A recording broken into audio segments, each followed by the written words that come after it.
goleiro pegou a bola, mas a deixou para trás, acreditando que ela sairia da zona de perigo.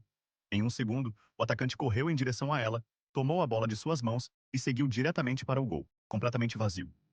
Naquele momento, todos os jogadores acharam que o lance já estava decidido e que o gol era inevitável. O goleiro parecia ter desistido, então ficou parado por alguns segundos, como se estivesse aceitando o erro. Mas, depois disso, a situação virou uma loucura total. Um defensor chegou em velocidade máxima, tentando salvar o que fosse possível. Ele se posicionou na frente do atacante para evitar o gol. Só então, o goleiro acordou de repente. Ele se moveu rapidamente e correu em direção ao gol com uma determinação impressionante. E, em um momento inacreditável, ele conseguiu saltar por cima do próprio companheiro, que tinha sido superado pelo atacante segundos antes.